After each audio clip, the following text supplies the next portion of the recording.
Hey, welcome to Guitar Knobs, the guitars, gear, noise, and nonsense podcast, hosted today by these knobs. Tony Dudzik, Pick Guardian. Tony, get off your phone. Hey, everybody, it's me, Todd Novak. Welcome to the Guitar Knobs podcast. We're thrilled to death that you are listening to our show. Yeah, in fairness, he is working on a Would You Rather, some alterations on it. So I won't distract him from that.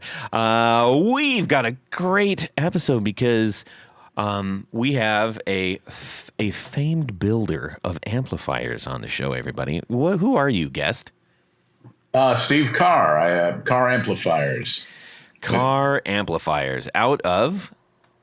Pittsboro, North Carolina. Pittsboro. Yes. That's right. It's named for Pitt the Younger. I guess there was a Lord Pitt that was given Chatham County. Maybe he was the Earl of Chatham, and Pitt the Younger was his son. Huh. And I'm not sure that either of them ever set foot in the U.S., but, anyway, this was a good gift. It's remarkable that you even know any of that. You've probably been asked enough where you're like, I'm going to have to figure this out because I'm getting tired of getting asked. I guess the Lord, we'd have to look this up, but the Earl of Chatham, he was a big proponent of U.S. independence. I think he was kind of a forward-thinking guy. Yeah. But don't ask me more. I've reached the limit of my history. in the back of my mind, what I imagine, and don't ruin this for me, okay, Steve? I imagine that every time somebody asks you that, you have a completely different story. Oh, well, that would be fun. I like that. You should borrow that moving forward, maybe. I might. Fun. I get asked about reckless. it really infrequently, though. You'd be surprised. So it's nice of you to do it. Yes. It's off to a good start, I feel like. I believe that Pittsboro, that's where the origination of the barbecue pit was. Thus the name Pittsboro. Gosh, well, yeah, that would be a good segue. One of my boys is really into hardcore music, and he's met some friends from other places. And when he says he's from Pittsboro, they always think it's amazing, like the mosh pit. Oh, yes. Wish I didn't make that connection, but now I have. You can use that one the next time. Yes. Yeah, there we go. Early colonial moshers. Yes, Yes. Nothing's new, I'll tell you. The Pilgrims really knew how to tie one on, you know what I mean? Yeah. All right, well. They call it buckle one on, though. Yeah, that's true. Well played. The Puritan pit. Yes, he's going to fit right in, Tony. All right. Well, we have lots of things to go over. We're very excited. I always love getting to hang out with Tony Baloney. And that's a lie. It's true. It's probably a one-way situation, but anyways, I'm running out of Amazon cards to give him to come to the show. Yeah, the last one bounced. We got a couple of announcements real quick. This just in from Guitar World. Yes, I thought this was really interesting. Strymon EC1 has been released. Yes. Now, the release of pedals doesn't really, it's like there's pedals being released all the time. But Strymon, this is the second one in a row where Strymon has gone small box. They had the Cloudburst. Yeah. And now is the EC1. It's a very handsome pedal, and we know it's going to sound absolutely fantastic. This is loosely based off of the Echoplex Yes. tape delay. A lot of people, they were like, hey, isn't this just an El Capistan in a small box? No, it's not. This is quite literally, as they say, based on the Echoplex EP2 tape delay. A modded version of that. But the cool thing is, it's in a smaller enclosure. Yeah. You don't have to, access things through any kind of digital interface or anything. It's like self-contained. It's very analog, and it's gonna sound. I know it's gonna sound great. Very interesting. They talk about how they're going to be, doing a few more of these and lots of other things. Go over to guitar.com and you can read all about it. I thought it was pretty cool. I'm interested to see what else they come out with. I bet they have an EC2 They might. or an EC3. I don't know. Could be. Anyways, pretty cool. And it says Strymon, EC1. Should I buy one? Yes. The Strymon's fourth entry. So yeah, sorry, this is a fourth entry, but the last one was the cloudburst that really kind of hit the stuff. It is a fraction of the cost of the new one, and if you're looking at if you're looking for something that sounds better than El Capistan version 1, but comes with a smaller price tag, this is easily the pedal for you.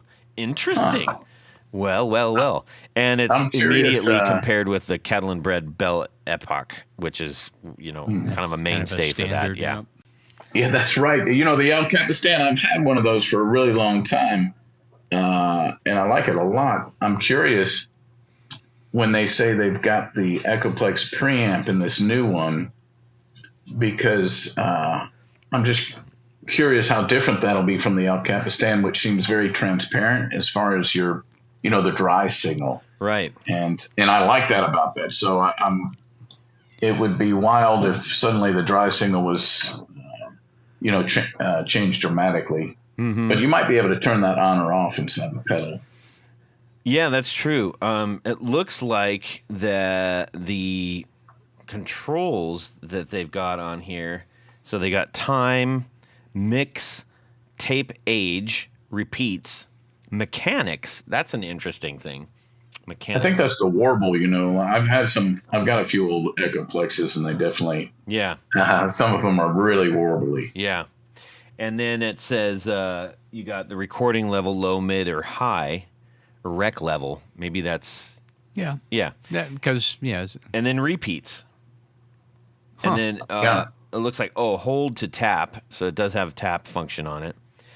Yeah. Yeah, I definitely like the fact that it's got a single foot button.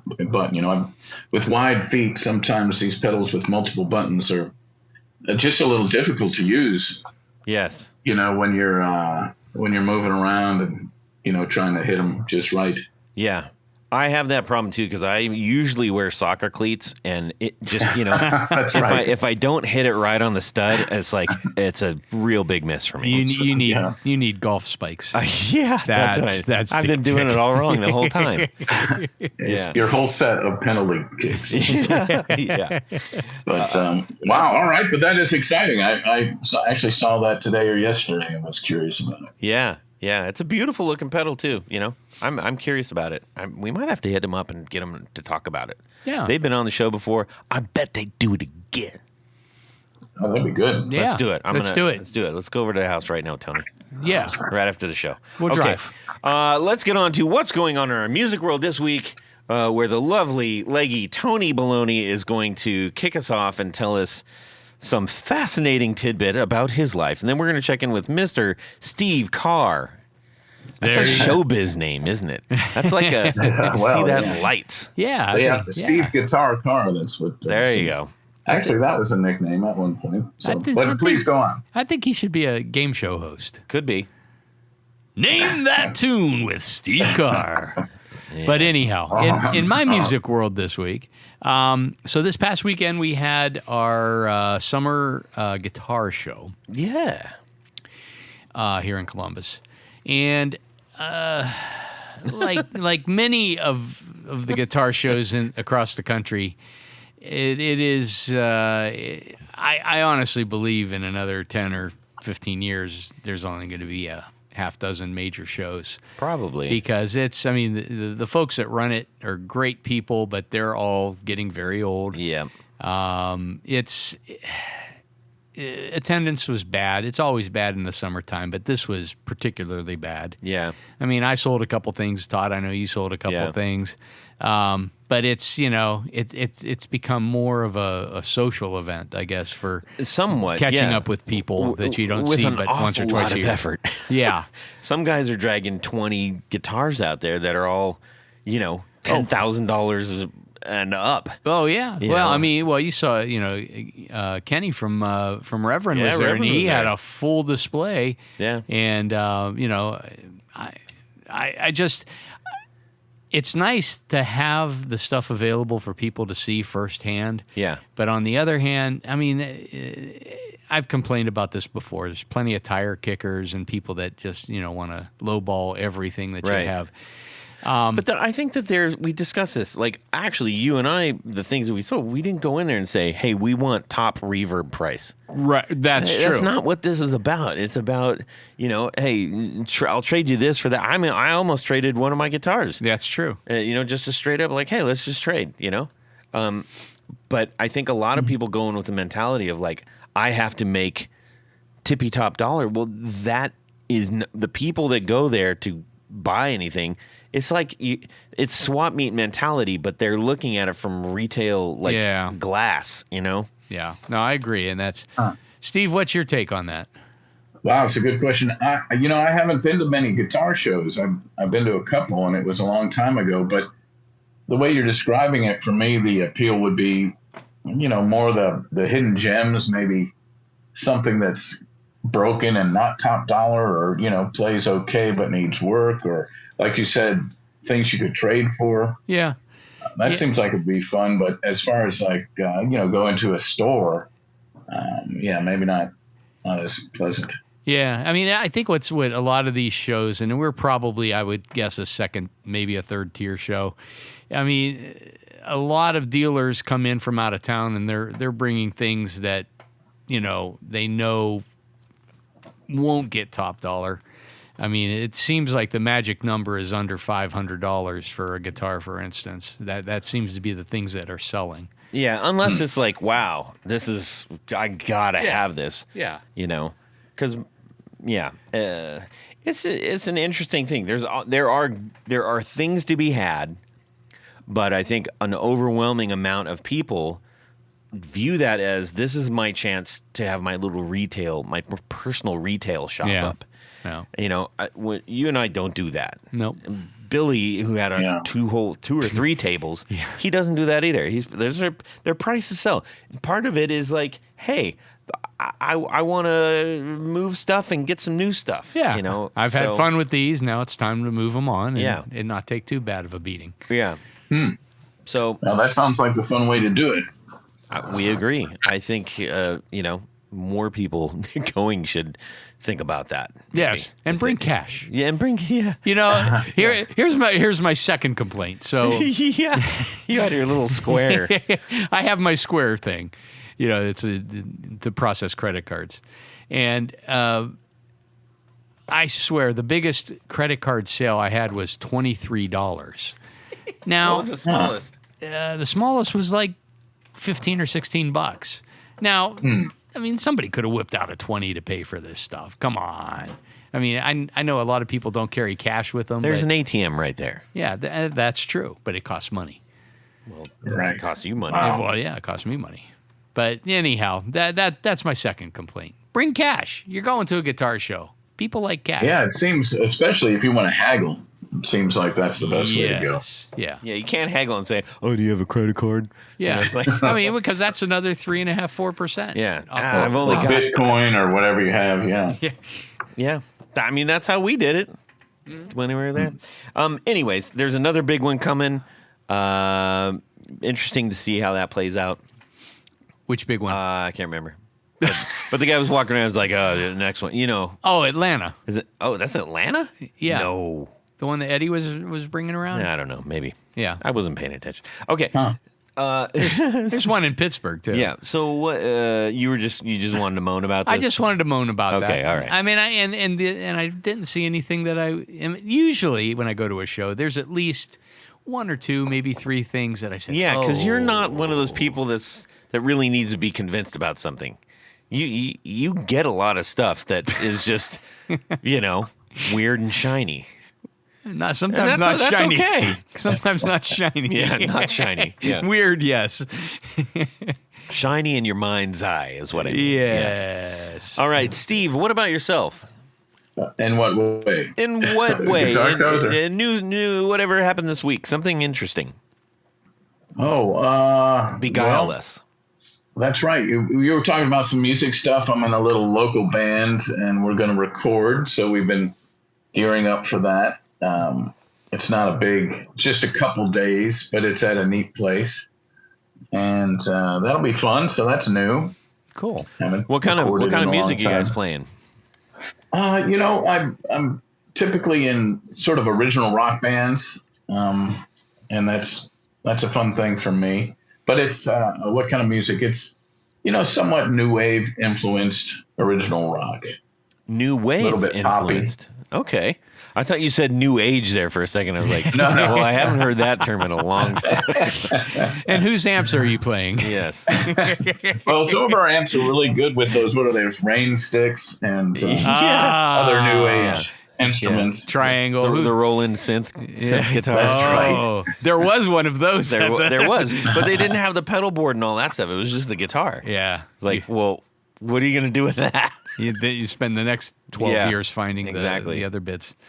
Anyways, well, that's cool. That's cool. How many people are in your band? It's 4 people, 2 guitars. I'm one of them, bass and drums, and I tend to do most of the music. Give us a musical influence that we can say, oh, okay, that. It's like Elvis Costello maybe or something. I've always got a little bit of Bowie going for me, and all right.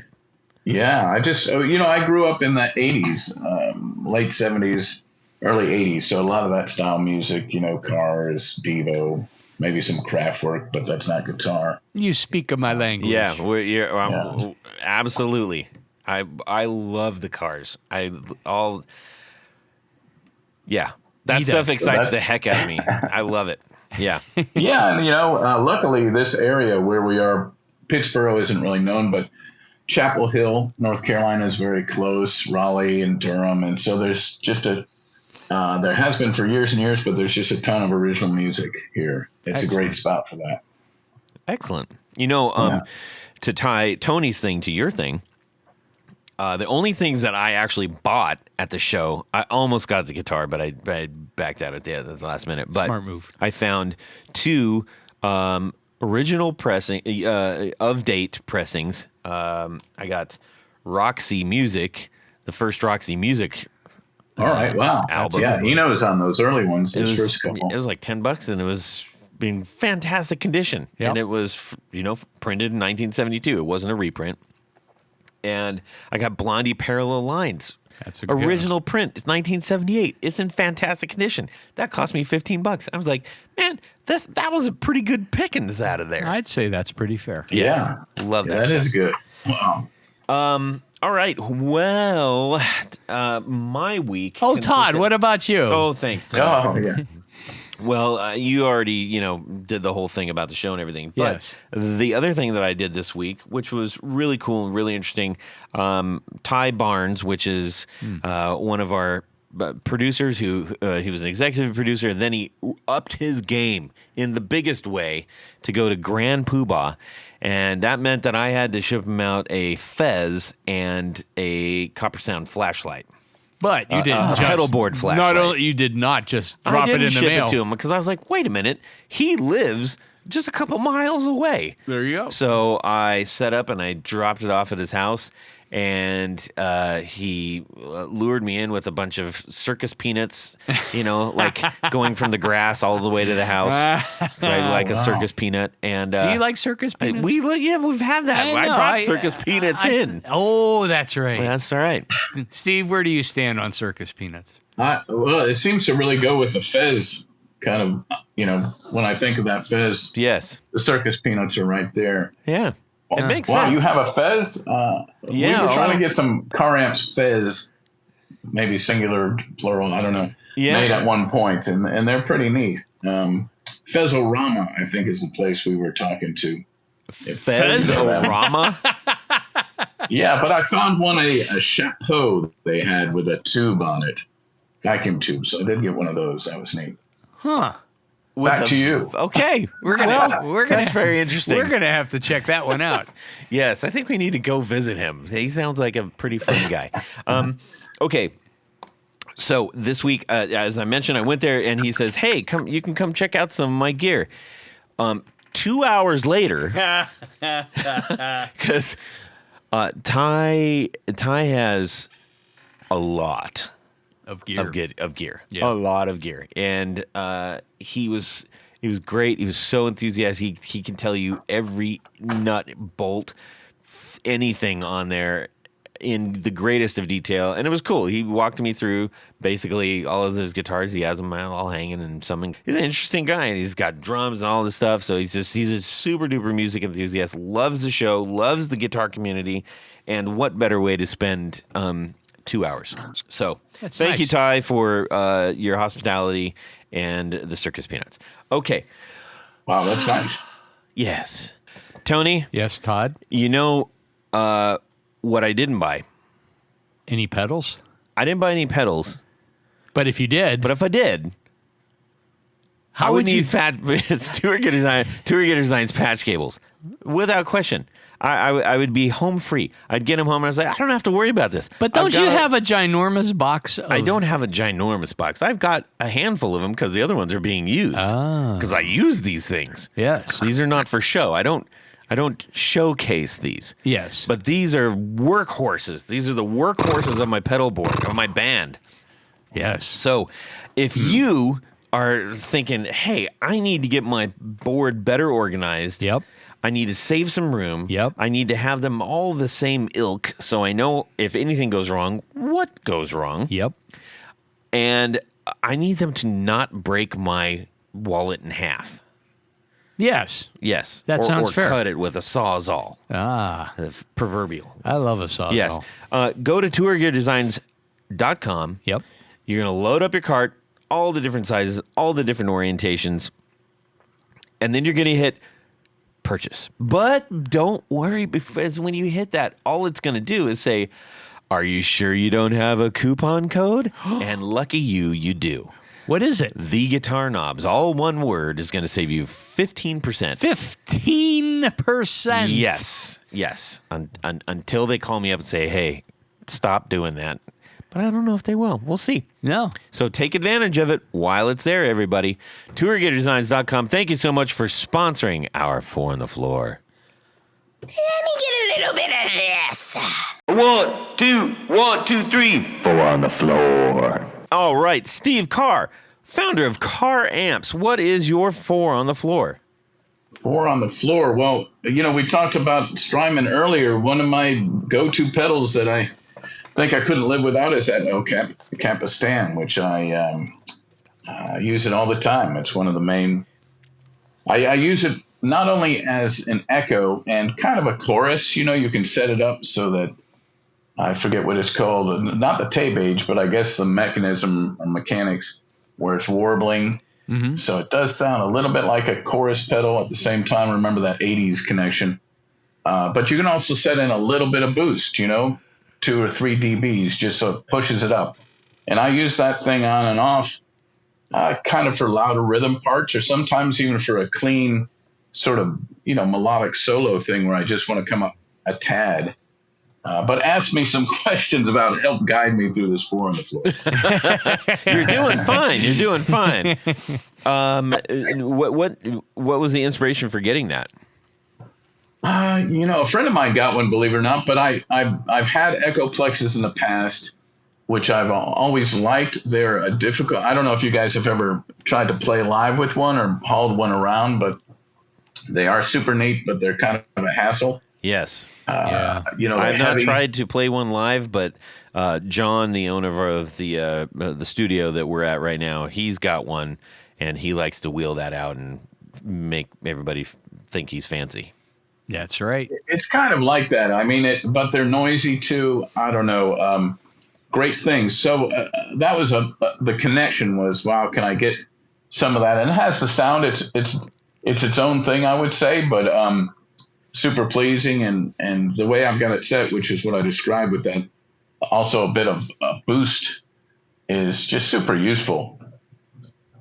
Yeah, that's one of my favorite little pedals is the EP Boost, and I think Yeah, I was it's gonna supposed say to be the modeled after the preamp section of an Echoplex, and I just find that to be it's a teeny tiny pedal, and it does great things. So, but yeah, I think what you're talking about is very similar. You can build that in a little bit and get just that little more oomph.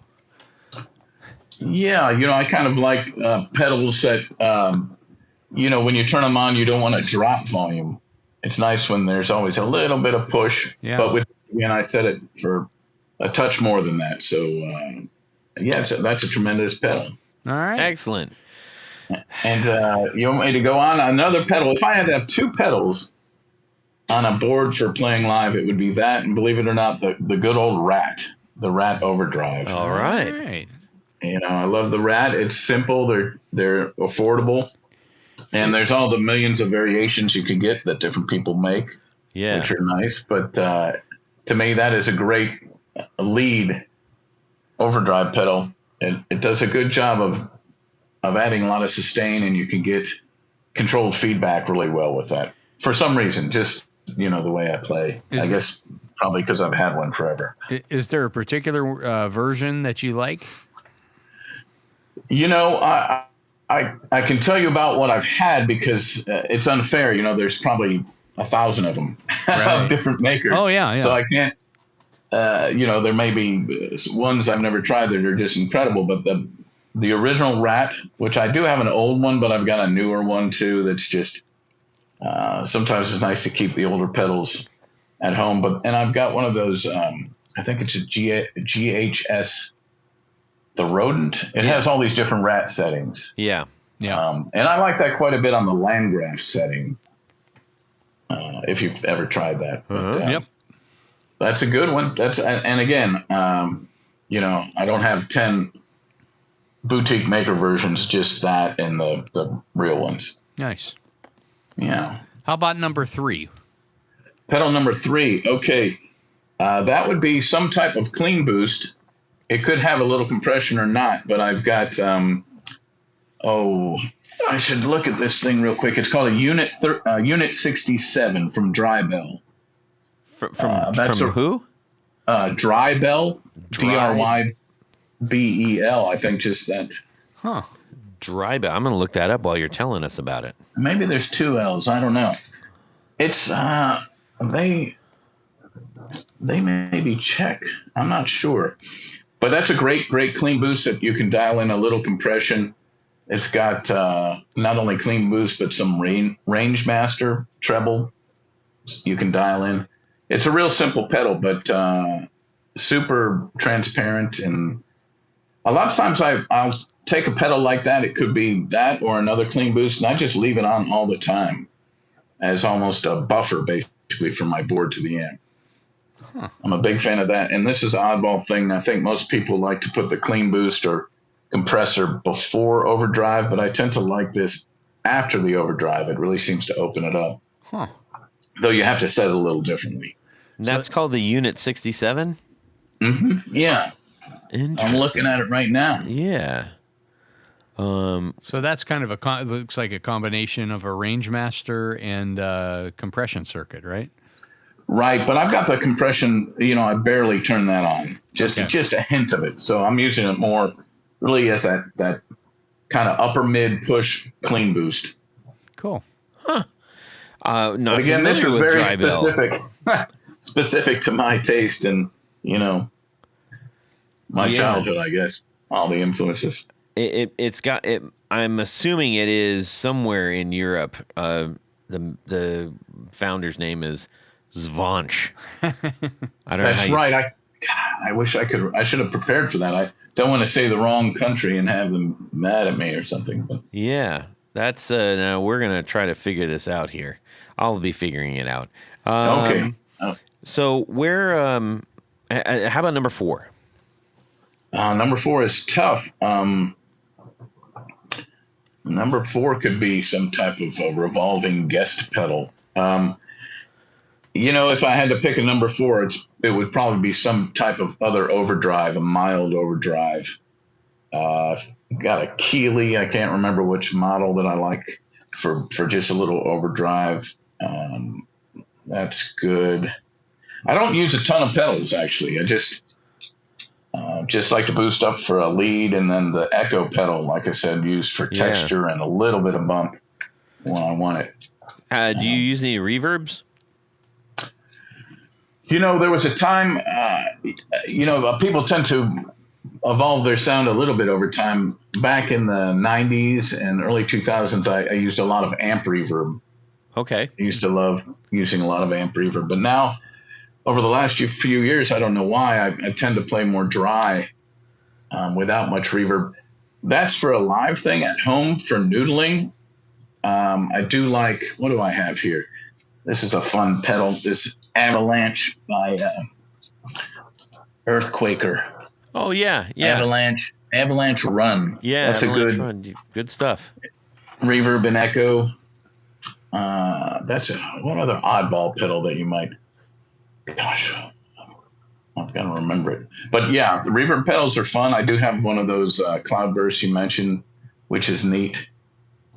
Well, tell us about the Cloudburst. Let's go with that. I'm trying to remember. There's a pedal I have that's from a guy in New Zealand that is actually pretty similar in a way to the Cloudburst, but I got it about 10 or more years ago, and I'm trying to remember the name of it, but it has that same kind of regeneration vibe to the reverb, where it could just kind of wash on forever if you want it to. Uh-huh. Which is a fun thing to do. Very ambient. I don't know if you listen to any. Oh, there's a band called Lanterna that I like a lot.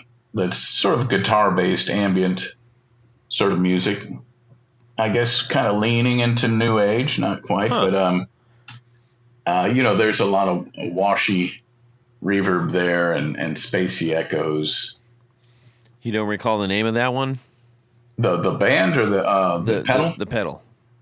I'm letting it percolate. The memory's assembling right now. I gotta remember. Gosh, what is it called? It's something like, it may be called Flux Effects. Flux Effects. All right, let's see here. Flux. Ambient. Something ambience, maybe. Flux Effects Ambience. That's what it's called. Wow. All right. Well, good. There you go. Nice going. Nice synopsis. Nice going, memory. They said I was senile. But I can remember it. So this is from New Zealand, you said? Yeah, and it's kind of interesting. It's older than the Cloudburst, and I'm sure there's other pedals like the Cloudburst in that vibe, basically very ambient reverb. I guess there are tons of them these days. But that pedal, it could have been 15 years ago that I got it, 10, 15 years ago. Really is super reminiscent of that.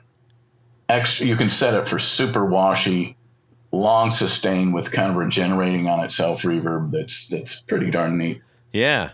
This is really interesting. I think we're going to have to try to get them on the show or something. They got the liquid tremolo, the liquid ambience, and the slipstream delay, and they're all in the same basic form factor, which looks really good. Ambience. Yeah, you're right. Now, I would be willing, Todd, if you'll pony up for the ticket, I'll do a live podcast. Yeah. I've been dying to go to New Zealand. Yes. Yes. Okay. Let's do that. I have witnesses out there. Everybody that's listening. Oh, my gosh. That's a 24-hour flight each way to get a pedal. At least. Yeah. Well, that's really cool. So that one does the reverb thing the way that you like it, huh? It does. But like I say, the Cloudburst is super fun, and they're reminiscent of each other, I guess. I see. That's cool. Yeah. Well, I would encourage everybody out there, go check out this Flux Liquid Ambience. It's really, I think when you have a pedal that doesn't describe exactly what the knob does, it tends to lead to a little bit more creative spirit. In this case, you've got mix, you've got evolve, you've got space, and then bend. That's just. And I think there's a button that says more. You press that down and hold it. Yeah, and there's a more, and there's a CH and a TR. Who knows what that means?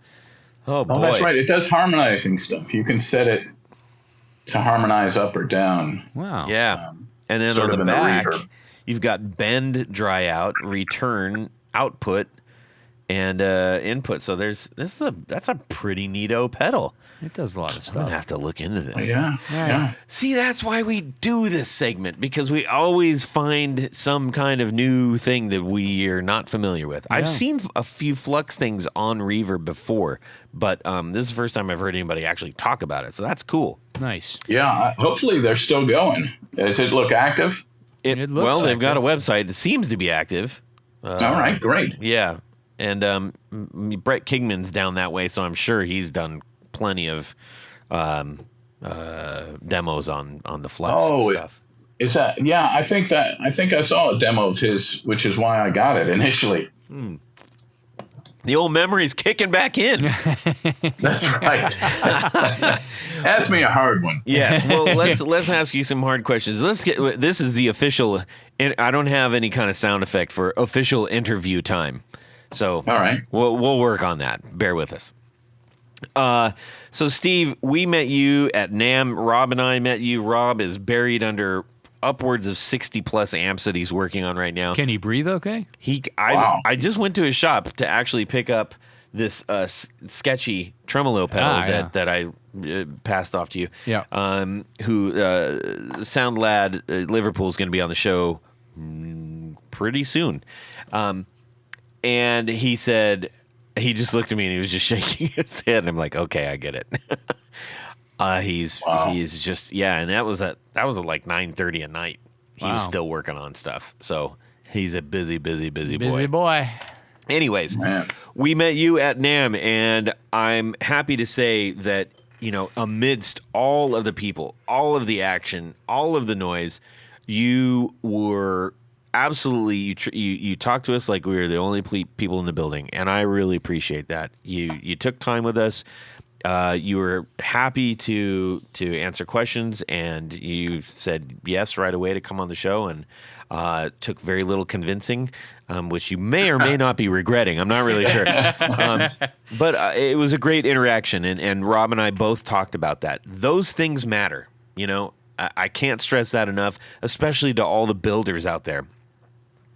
Whoever's in front of you, make them give them your time. Make them Let them interact with you. Make them sounds very let them. harsh. Yeah, let them. Yeah. Well, I mean, we go all that out, all the way out there, and that's the reason why you're doing it, is to connect with people and to talk. And then too, the small builders like us, I think that's part of what people are paying a little extra money, or a lot of extra money, depending, for is personal contact. We get tons of email and phone calls, and if you were calling Toyota or something, you can't call Toyota and talk to somebody at the factory. But when it's a handmade thing, that type of relationship, I think, is a lot of the charm and what people want.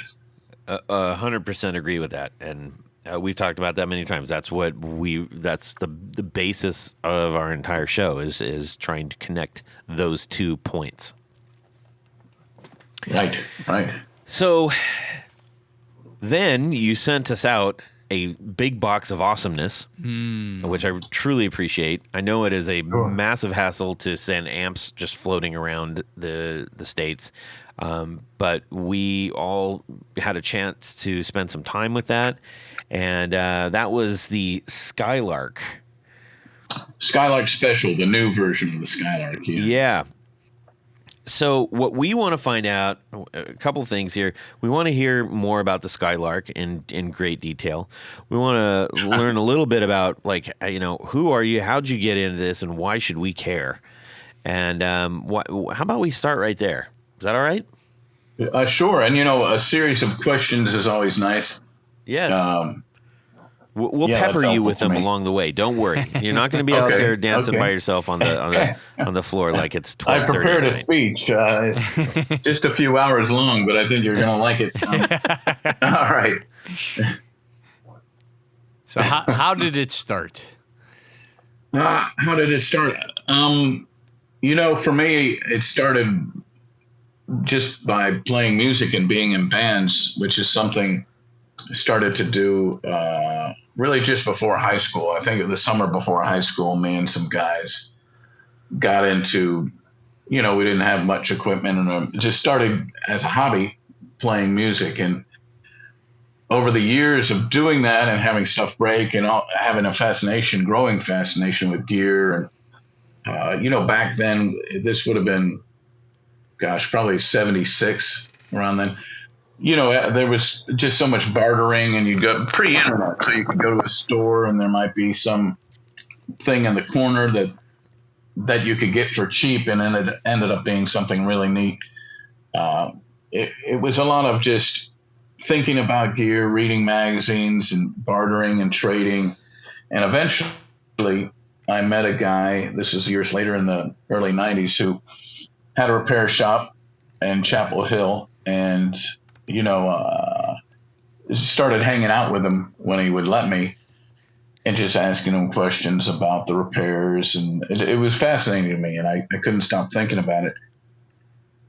So then I think I was in between jobs. I had a waiting job, I was a waiter, and restaurant was closing. And then I got another job in a place that wasn't quite open yet, and I had some time. So I talked to him, and he said, you should do what I did when I was first learning, which is build a Tweed Champ. It's the simplest circuit. And back then there may have been kits somewhere. I didn't know where they were, but I don't know that there were actually. And he said, figure out how to read the schematic, figure out where you can get the parts, and build it and make it. And that's where it started for me. And it was, it was somewhat difficult because the parts were not readily available. And I learned things along the way of where you can find, some industrial supply places. And I finally built it, and of course it didn't work. And I was heartbroken, thought I was, dumb, and I couldn't fit. But over the next few weeks, I figured out what was wrong, and I got it going, and that's really when it started. That was such. I was so elated to do that, and it sounded great, and it wasn't anything necessarily original that I had done, but people were really encouraging.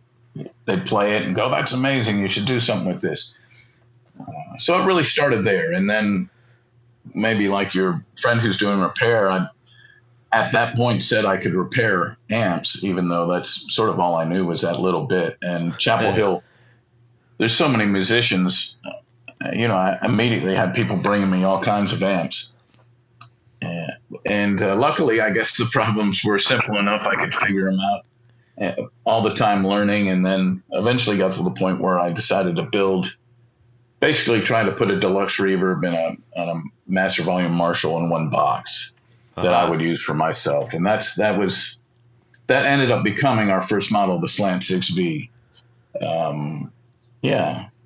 I'll pause so you can ask me a question. I don't want to monologue here. Yes. When was the first time you realized that you're supposed to discharge filter caps?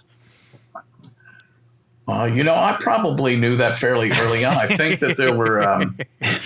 You didn't have an incident, apparently. That's right. Like me. There's a little bit of Darwin stuff that happens with amp techs. The ones who survive for the first 6 months usually go on to procreate. But I had there were some great books back then. There was this Dan Torres, I'm trying to remember what it was. Understanding Tube Amps, I think it was called. I think you're right. Yeah. And then, there were those Gerald Weber books also. Mm-hmm. And I think, was there a Groove Tubes book? There were a few books out there. I think the Gerald Weber one and that Dan Torres were super informative. And the Weber one, I believe, had a lot of general tech stuff about fixing amps. So I think pretty quickly I had an idea about, how you could put a resistor on clip leads and discharge caps. Nice. Did you have any experience, like, I don't know, soldering or any kind of electronic stuff where or did you just take to it like fish to water?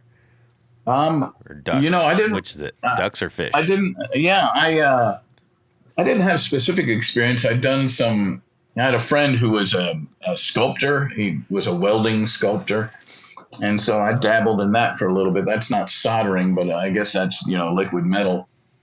And I have some technical background. I went to school a couple different times in my life, never finishing the degree actually, but I had a lot of math. I was in aerospace engineering at Purdue, and then later 10 years later went to physics.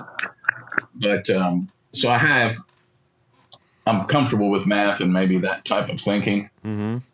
Although I never was practicing engineer or anything, but so that was helpful. Soldering is so much of tube amp stuff is,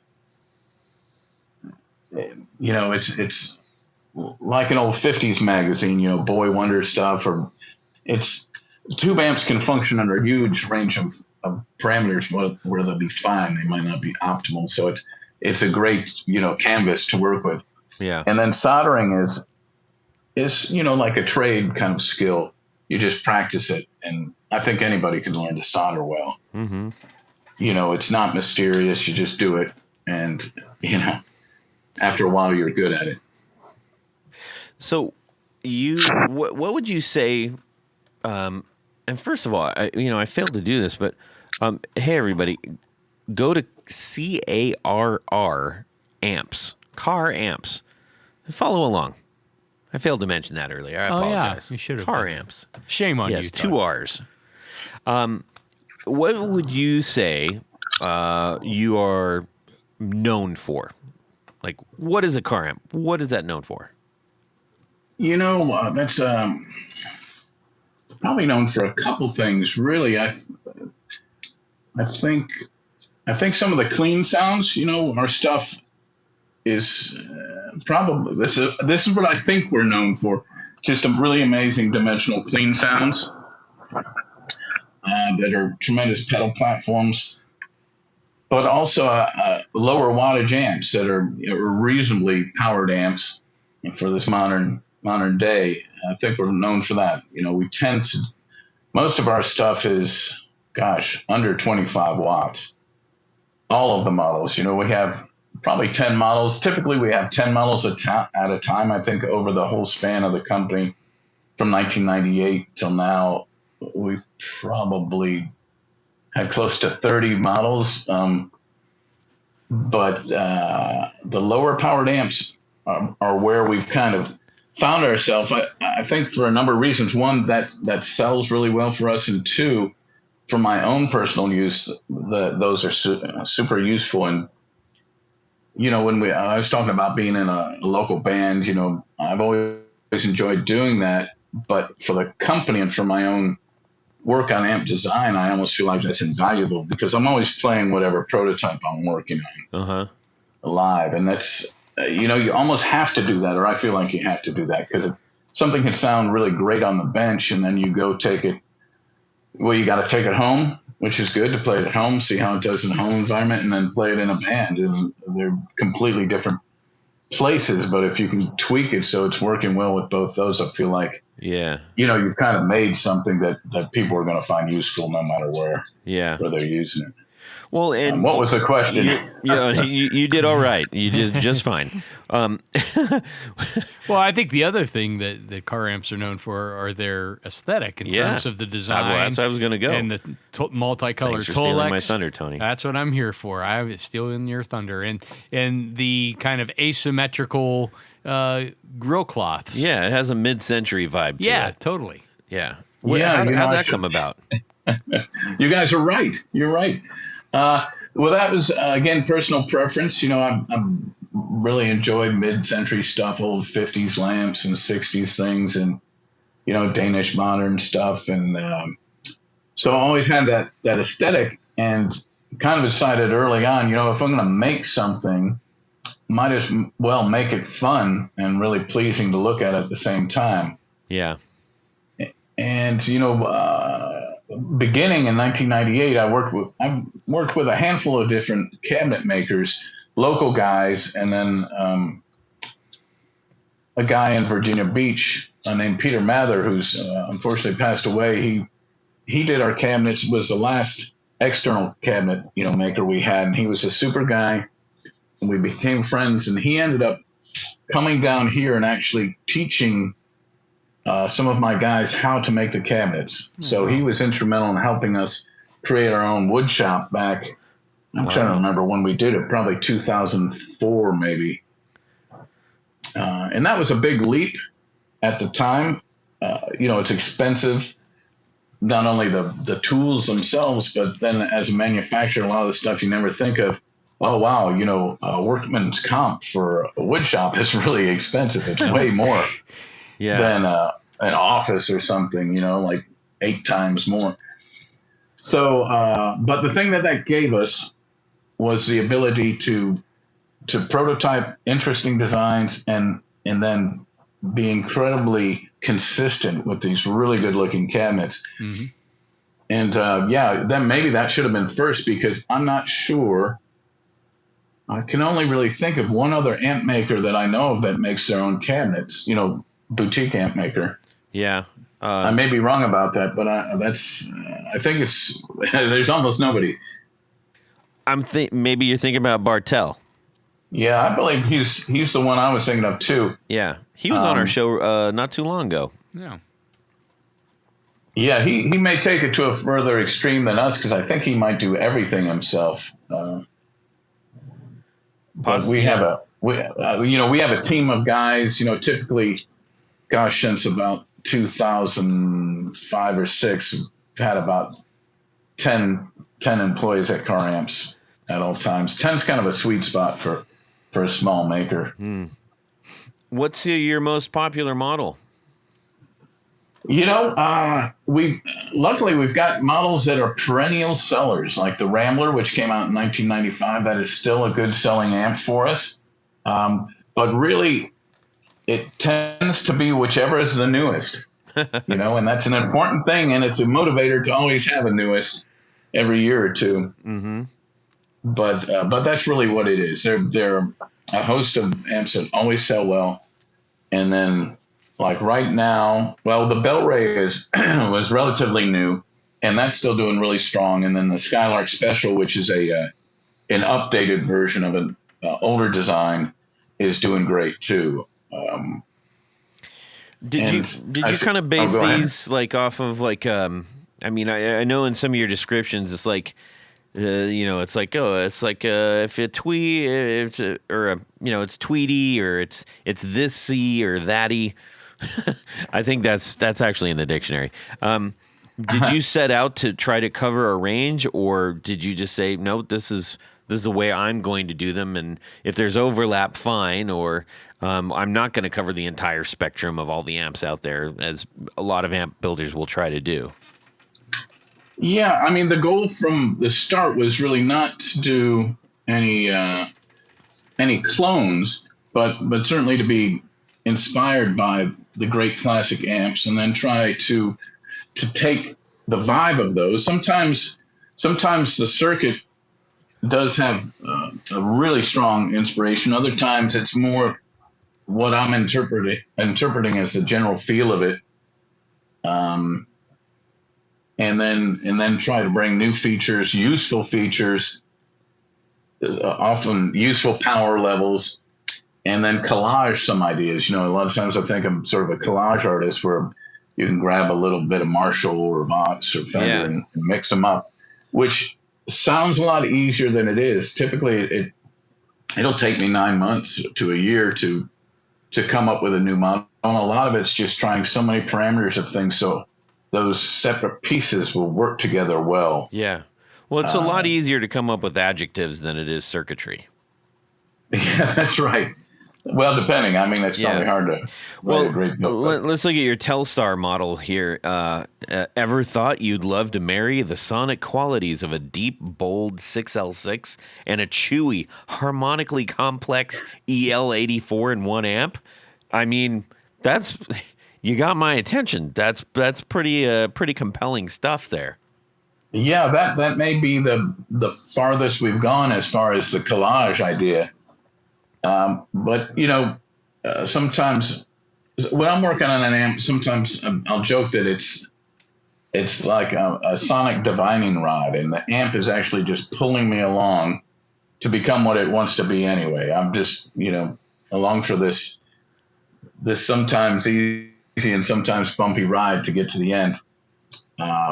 But that's how it feels. So that started as an idea to do some type of tweed inspired amp, add reverb, and initially it had two EL 84s, and that sounded good. But I was like, I wish I had a little more kind of deep low end and roundness to this, and like Tony. That's right. I haven't seen a picture, but and trust me, I'll send you one. But I'm trying to remember. Sadly, this memory thing.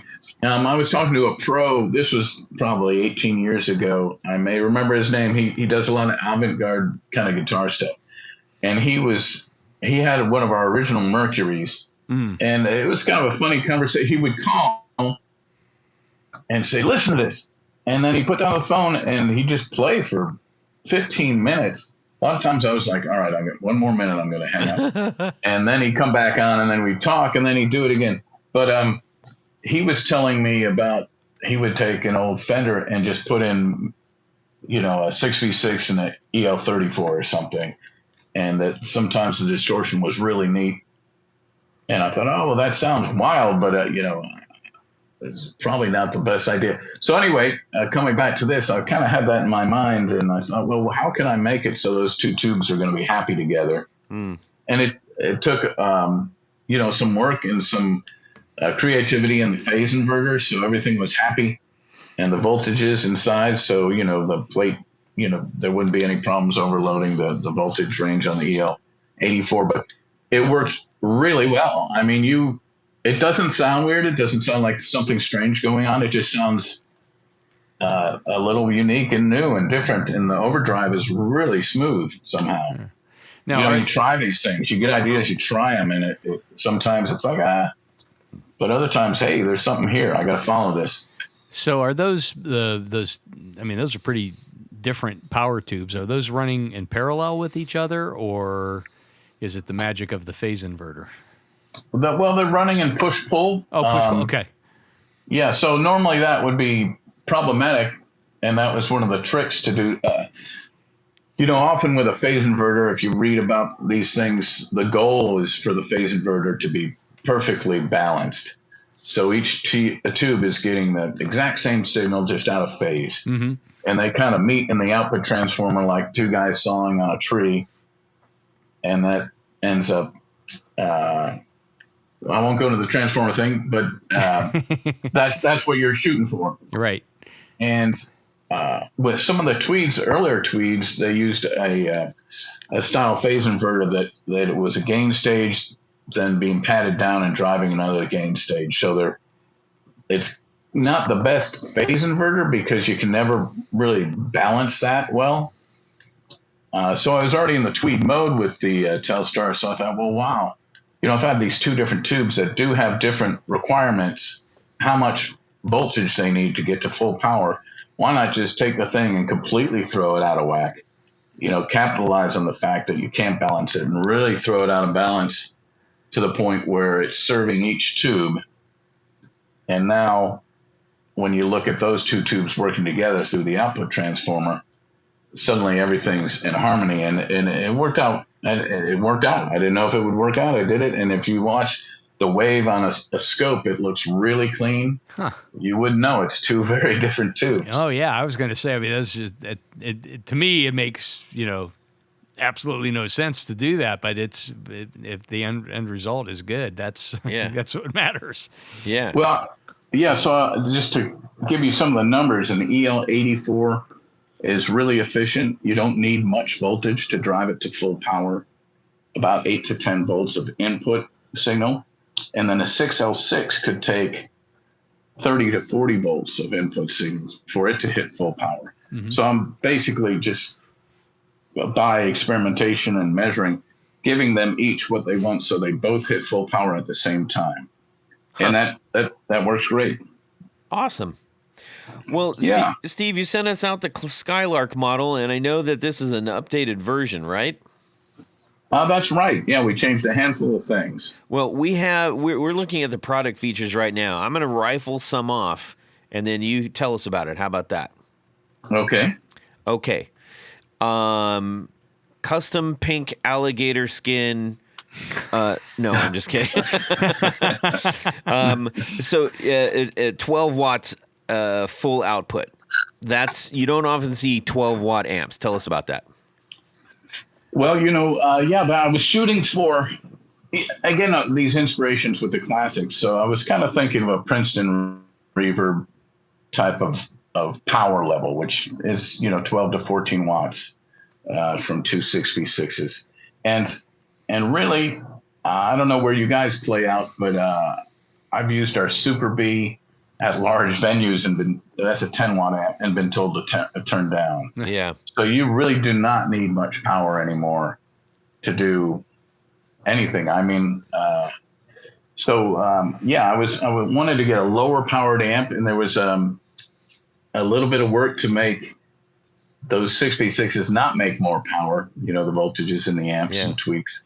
But that's a great sweet spot. Like I say, it's a lot like the classic Princeton reverb, though the amp is not the same, but it's a really super usable power level. It gets loud. That has a lot of headroom on it. It's shocking. They say to have apparently double the volume of 12 watts, you would need 10 times the power. So 120 watts. So 12 is not that far away from 20. Plus, in that amp, the output transformer and the power transformer we're using could easily work in a 30 watt amp. So there's a lot of headroom in the iron. You also have a built-in variable attenuator. By the way, before we go any further, the biggest takeaway that I had when we were playing the amp, I had it first, and then I brought it to the guys, and they said, "What'd you think?" And I said, "This is an incredibly versatile amp. There are so many features that can let you do so many things that I was not expecting." And I think that if nothing else, is it really kind of is a Swiss Army amp, for lack of better terms, I felt. One of those things, it's got a built-in variable attenuator at 1.2 watts down to 0. Right. Yes, that is good. Yeah. Yes, I'm reading the manual. It's getting me places. So, what was the inspiration of putting an attenuator on an already low watt amp? Well, tell you a story, but remember that 12 watts, as you said, is really loud. And let's say you're a person at home. There's so many at-home players these days, and it's a great deal of the folks who buy the nicer guitars and amps are mostly at-home players or small studio. But a 12-watt amp, at least in my house, I can't crank that all the way up. I can't crank that up to distortion. It would be incredibly loud in a normal room. So the attenuator, there's so much you can do with the attenuator. If you want to play squeaky clean, you leave it off, turn the volume way down, and you've just got massive headroom. But if you wanted to even turn up to the point where you're just digging in a little bit in the amp, 1.2 watts is pretty loud in a regular room. I don't know if that's how you experienced it. And then if you want to crank it to the point of distortion, classic rock 70s kind of distortion, which you can do, you really need to dial it down if you're using it at home. Yeah. Well, I'm usually playing at Soldier Field, so I don't really have to worry about it. Well, sometimes people say, I wish it was just a bit louder. That almost never happens, but we say, hey, get two of them and play in stereo. There you go. and that'll sound incredible. I mean, imagine the delays and stuff. Oh, yeah. But going way back to 2003, that was the original Mercury came out, which one of our dealers, Will Cut Guitars, this guy, Eric Cummins there, who's the head salesman, I was talking to him saying, hey, what do you think, people might like? Yeah. I often ask the dealers, for a feeling of what's going on. And he said, a full-featured low-power amp. And at that time, I thought, I don't know if anybody would buy that. It seems, it didn't sound like a good idea. But I started working on it, and I found that it was incredibly useful. And that amp was an 8-watt amp. The attenuator was stepped, but it would go down to 1/10 of a watt. And it had reposition boost and reverb. So it was a really full featured 112. Back then 8 watts sounded really small, but that amp sold amazingly well for us. And, 8 watts is really loud when you crank it. It's just really loud. Originally that attenuator only went down to a 1/2 watt at our shop, which has big ceilings and stuff. But, a 1/2 watt, how would you want to go lower? And at that time, I had just had a kid, a baby, and found that 1/2 watt is way too loud. Yeah. If you want to crank it to distortion. But anyway, the attenuators have become kind of a standard thing for us. That's another thing we're known for, probably. Yeah. The last handful of amps we've made, probably for the last 8 years, every offering has an attenuator. It almost feels to me like that's just a necessary. That's a feature. You just have to have that. Yeah. Because it's a really nice added feature. I mean, it's great to crank it up, but it's like like you're saying, if you gotta, if you can't, but you need to have the power later, like at a gig or something, it's nice to be able to control that. Yeah, and let me throw in one more thing. There's a big difference between preamp overdrive and power tube overdrive and power section overdrive. Mm-hmm. They feel different, they sound different, and not that master volumes or that kind of distortion is bad. That's a great sound. It's a different sound. So our amps more focus on the power tube overdrive, which is just I think it's got a lot more dynamic character and in a lot of ways more life. The preamp distortion seems, this is just my opinion, works best for higher gain things. When it's really saturated, that's a tremendous sound. Yeah. But the sound of an amp, the power tubes just at the point of breaking up, that's really hard to beat. Yeah. Well, in talking about gain, you've got the low and high gain switch. So having the option to not just have more gain or less gain, you've got that dynamic to it. Sure. Yeah. Well, we try to put in as much range as we can. And that, when I was talking about being inspired by classic designs and then take that forward, a lot of that too is sometimes there's a great amp that has one sound that's good, or a couple, and then there's a lot of the settings you could dial in maybe not so great. So we try real hard to essentially make them all sound good.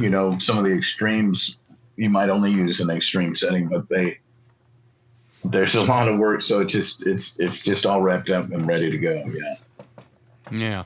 And so other options here or features are extended range mid control, the extended range presence control. But the thing that I liked to my ears liked the best was the H73 high watt tone section. Tell us a little bit about that. Yeah, and that's so the amp previous to this, Bell Ray, has 3 different settings, 3 different British inspired settings, sort of a Voxy setting, high watt type setting, and a Marshall setting, and those are only in the tone stack. Mm-hmm. And these 2 settings in the Skylark Special, which are a mid 60s Fender vibe or this high watt thing, that's again only the tone stack and its own sort of interpretation of those. But the high watt setup is a really weird one. It's different, Vox, Fender, Marshall, the ones we know, Top Boost, etc. They're all built off the same kind of architecture. If you look at them, it's really the same setup, just different values, mm-hmm. and then you end up with different sounds from those values. But the building that they are is the same. It's the same setup. The high watt one is different. The mid control works in an entirely different way, and it's it would be hard to describe in words. If I could draw it and talk, it would be easier. But it reminds me of an amalgam of a much earlier kind of tone section. You might see in a Valco actually, where it's a single knob tone, and then they found a way to add, allowing some of the mids to break free of that, and then the bass setting the bass is a little weird. It's almost on or off, but that's how it is. Anyway, I was surprised in the Bell Ray. Well, one, how much I like it, the way it ended up working out, and it's not verbatim, but customers just love that voice. I didn't know it would be that way, and I was really delighted. That amp has an incredibly deep tremolo. It's got EL 84s. It's a very British kind of back end to it, power section to it. Mm-hmm. And then some folks said, "Oh, I wish I could get that sound with some reverb." So that's what I was thinking with the Skylark. Well, I'm working on a new version. Can I mix in that high watt setting and then pick up the reverb, et cetera, et cetera? But yeah, that's a really neat sound. It's almost more scooped than Fender in a way. But if you turn up the mids, it can have this vowely bark. Yeah, I've had some old high watts, and the amps are more than the sum of the parts. The old high watts I had don't sound like this high watt setting we're using, probably because the rest of the amp is so different. Or amps, I should say, the two amps that have that, and then the way we make things. But I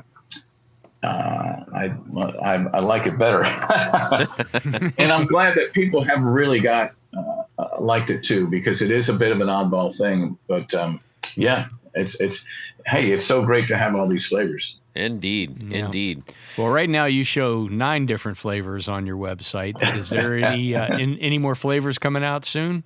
That's part of it, right? As I mentioned, it's we kind of need to do that. That's the most fun for me is prototyping and thinking about these things. And often it is a twisty, turning road to get to the end.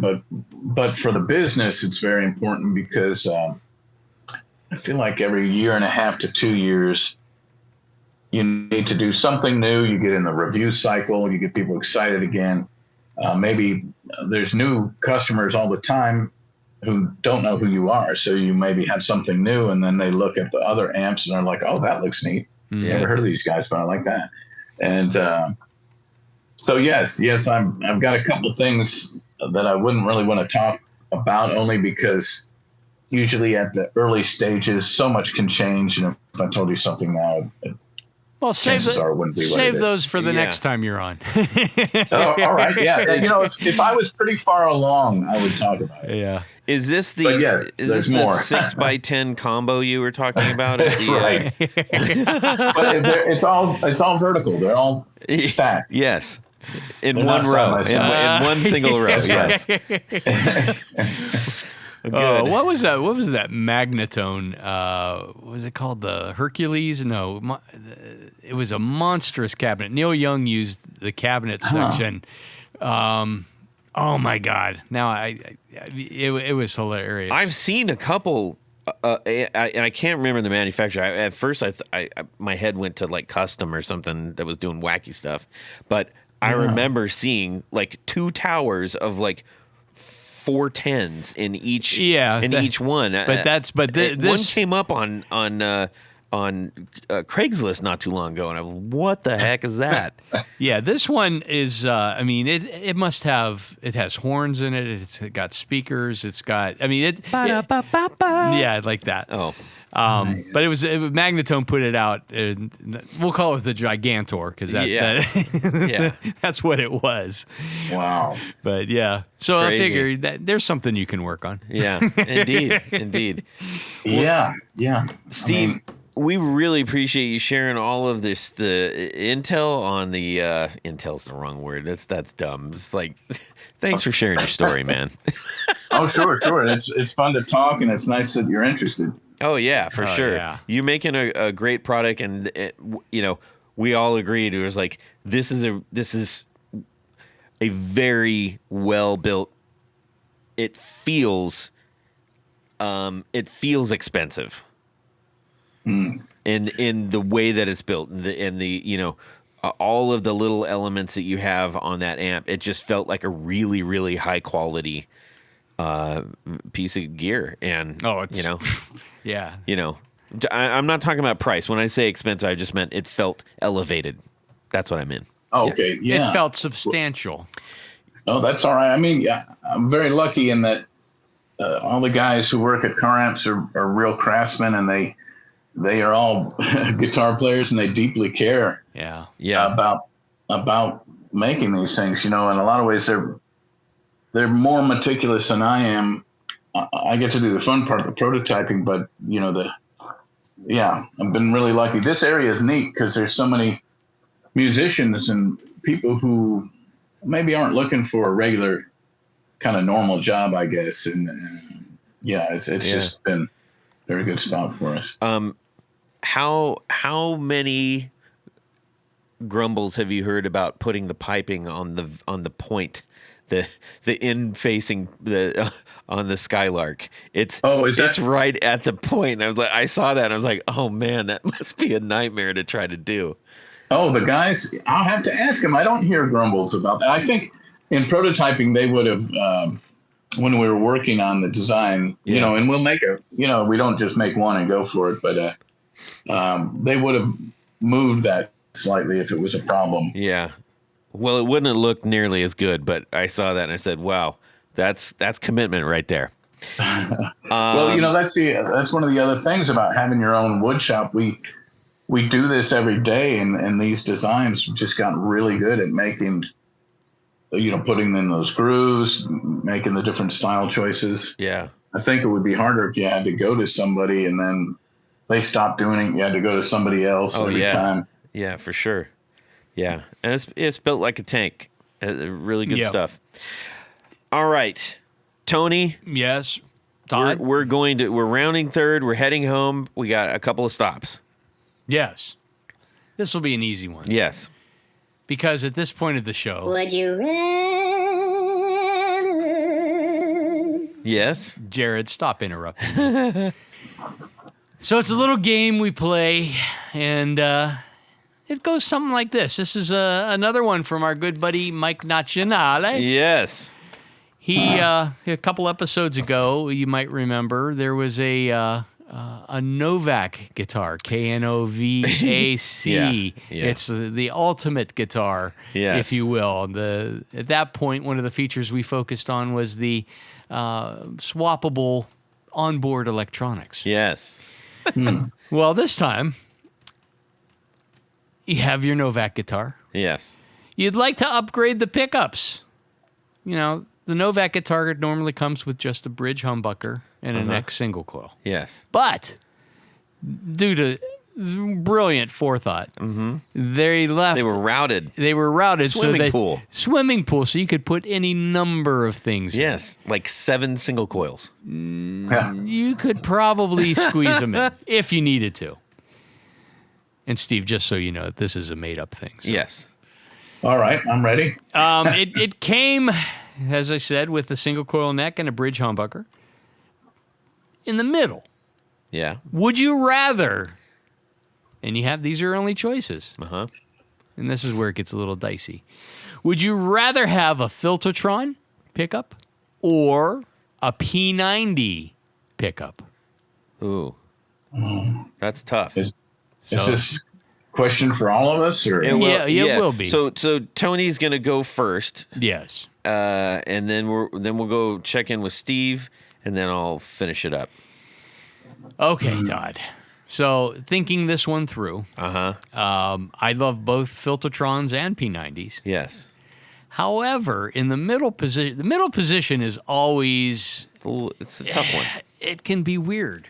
Yeah. And I find, if we were going to do something that would be closer to like a hum single, the Filtertron would probably provide the best sound. Okay. I mean, and plus it's hum canceling too. Yeah. I do like that about Filtertrons. Yeah. I do love P90s, but I don't think in this case the P90 is going to be the one that I put in my Novak guitar. Right. Well, and you may also say, does it have to be dead middle? Is it, do you have it biased up to a little further up the neck I feel like that would be like a Japanese guitar kind of thing. Yeah, I think I would kind of center them up. Dead in the middle. I'd center them up between the pickups. So, yes, I'm going with hum Filtertron single. Okay. Steve, how about yourself? Wow. Yeah, I think, sometimes Filtertrons have a hollowness to them, the sound. Mm-hmm. It's a little kind of hollow.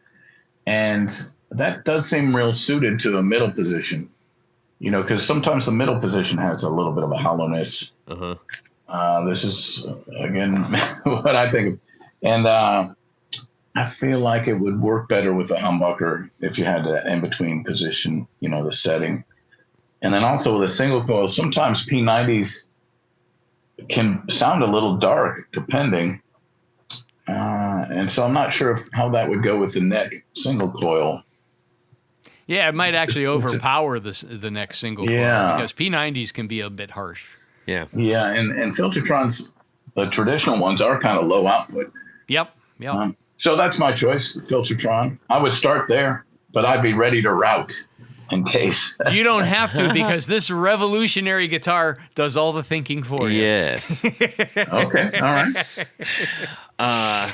Well, I mean, I'm going to go right there with you guys. I think doing a Filtertron, although I would opt for instead of a three-way switch. Mm-hmm. I think having a 5 would be kind of nice. Yeah. That we can do. Okay, good. Yeah, we have plenty of space for switches. I want a 7-way switch. You can probably get away with a 7-way switch if you could find one. Actually, I want a P90, but I want to be able to split the coil. You can't. I'm just kidding. Well, it'd be like a P-bass pickup or something. Anyways, that's a good one, Mike. Thank you so much for sending that in. If you think you can would you rather Mike Nazionale than or Bruce Bacon or Bob Crouch? Those are the all-stars of the they are of the Would You Rather dumb. Please send it to us. Tickle our fancy, if you will. Yes. Okay, we need to say a few thank yous, and then we're going to say bid adieu to our friend Steve Carr. Okay. Yeah. At this point of the show, there's a special group of people we love to thank. These are our executive producers. Now, an executive producer helps make this show possible. How do you become one? It's so simple. Head over to patreon.com/the Guitar Knobs. Check out a couple different levels in which you can participate and become a sponsor, a friend, a hero of the podcast. Each level comes with some very nice thank you gifts and opportunities to win some pretty great stuff. Mm-hmm. We've got some more giveaways coming up. We just gave away a pedal. Yes, we did. And there's more to come. But in addition to all that great stuff, there is one thing more. What would that be? You get to have your name read on the thing. Your name read on the thing. That was very, very throaty. Thank you. Yes. Wow. You've been smoking cigarettes again? So, special thanks to these executive producers. Anthony Lathrop, Brett Hogarth, Cameron Pampas, Darren Gregory, Don Kloss, Elad Mizrahi, James Bell, James White, John Esterly from Rare Buzzer Effects, John Sebastian, John Helverson, Justin Jones, Ken Sayers, Michael Senchuk, Mike Davenport. I did it again. Davenport. Jeez. Owen Eads, Plutone, Ralph Gottschalk from Wonderful Audio Technology. What? Richard Kendall, Rick Calhoun, Rusty Sneeden, Stefan Lamb, Tom Barazin, Trevor Ellenberg, Trevor Gunberg, and Vader in Pedals. All right. Thank you, Todd. Yeah. There's more. Because we have a special group of executive producers. We call them our Grand Poobahs. They are the creme de la creme, the top of the heap, the A number ones, and they wear a fez upon their head whilst listening to the podcast. Yes. You see. They went to Fez R Us or Fez Emporium. What is it, Steve? Fezarama. Fezarama. Man, I got to look this up. It's fun. It's a fun site. Sounds like my kind of place. All right. So special thanks to these grand poobahs. Anthony Jamalero, Billy Spitfire Unlimited, Bob Crouch, Brian Robison, Cody Foster, David Kaminga, David Tyndall, Enrico Fernando, Fox Hill Studio, Gregory Randall, Hex Matos, John Williams, Martin Cliff, Matt Hart, Michael Van Zant, Michio Murakishi, Micah Nazionale, of course, Moon Guitars, Pedro Vasquez, Sam Jett, Steve Keys, James Pennington, Zach Oswald from Brandon Wow Pickups, Jonathan Labate from M2 Labs, and Columbus's own Ty Barnes. Well. Thank you. Thank you so much. We cannot do this show without your help. It just isn't sustainable. We truly appreciate it. And so many of you have been helping us out for so long, and I just can't say thank you enough. Thank you. All right. Steve, where can people find your great amplifiers? Wow, all over. The sun never sets on Carr Amps, so they can find them all over the U.S. and world. Okay. Is there you have a strong dealer network, and do you offer direct sales? We only sell through dealers, Okay. and you can find the full list on our website. Yes. Excellent. Which, should I say that again? www.carramps.com. Perfect. 2 R's. All right. That's right. You got it. CARRAMPS. How about anything on the socials? We do have Facebook and Instagram. Yeah, so if you check there, you'll find us. Okay, cool. Awesome. And then, Tony, how about yourself? Head over to pickguardian.com. Check out the stuff that I do. What do? I make custom pick guards for guitars. How do you get one? You shoot me an email. Let me know what you're trying to do, what you need, colors, pickups, all the stuff, and I'll make something special for you. Excellent. That sounds fun. Yeah, he's got a pretty fun little shop. Yeah, that sounds good. I like to dabble, so I'll have to check that out. Yeah, you have to please sign do. a waiver before you go in, though. Yeah, between the It's a little nuts. the stuff on the floor and everything, it's It's a workshop. it's a workshop. Yeah. You can shoot me a DM on Instagram at Guitar Knobs. We'd love to hear from you. Love getting messages from you guys. If you're a first-time listener or a almost first-time listener, if you're relatively new to the show, we'd love to hear from you. If you've been listening for a long time and just haven't taken a step to engage, now's your time. Do that. Make it happen. Ladies and gentlemen, thank you, Steve Carr, for spending your time with us. We really appreciate it. We're glad you're out there making awesome, unique amps, and we wish you continued success. Well, thanks. This is a lot of fun. Good. Glad we did it. Good. It's over. Have a fantastic Guitar Week, everybody, and subscribe. Oh yeah. Hello, Steve Carr. Hey, can you hear me? We can. Is this a decent sound? Yes. It is decent. Keep it decent. No dirty business. All right. Wow. That's what we're in for. Where's the fun in that? That's a great question. Most people call me Steve. I think when I was young, when I was a kid, some people called me Carr. Yeah. Do you have any pirate players? No. They would just go, Carr. No. Well, No. yeah, there are the 2 R's. It's hard to ignore that. I have to reacquaint Tony with the rules and guidelines of our show, which section 462, keeping the bar up. Bar up. Keep the bar up. Okay. All right. You're probably blasting his ears. That's right. That's how I feel. Yeah. Hear me now. Hear me now and believe me later. Yeah, that's right. What is, when you were, I don't know, maybe you still do get in trouble, but when you were younger, when you got in trouble, how would you were addressed? Your middle name, right? I guess it's been long enough, but there could have been a Stephen Michael Carr. That's the legal. Yeah, that's right. That's when you needed a lawyer. But This is a little game we play called Would You Rather. Would you rather? I've got the button. I'm going to break your finger if you keep pushing that button. I won't. Okay. Okay, we're clear. All right. Wow. That's great. You'll never get that hour and a half back. How do you know what I'm thinking? Yeah. Have we started? Well, we're in the prelims. This is consider this the the green room, I guess. Okay. So to speak.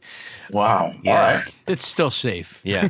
So on Tony's rider, it is fresh tube socks every day. White tube socks. White, no stripes. man. No stripes. And green M&Ms. And what's mine? Yours is a black hat that says walrus. That's Oh. no fun. Yes. Tony, Oh. I gave you an open a stage, a runway of sorts. That is funny. Wow. I didn't know that you got a rider. I should have asked her some things You should have, but Yes. too late now. from the sponsors, I guess. Let me clap so I don't sound like a moron. Well, I'm ready. I'm ready when you guys are. The Oh. green room was great, but Yeah, we will be conscious of your time moving forward. That's all the time we have for the show. Sorry. We can stretch that into an hour easy. And away we go. Well, that's it for these knobs. Please visit our Patreon page at patreon.com/theguitarknobs. Visit our website at theguitarknobs.com for all of our past episodes, 4 on the Floor blog, and other good stuff. You can connect with us on social too at our Facebook page and share your gear and stories on our Facebook group. Also, be sure to check out our Instagram at Guitar Knobs. Catch you next time.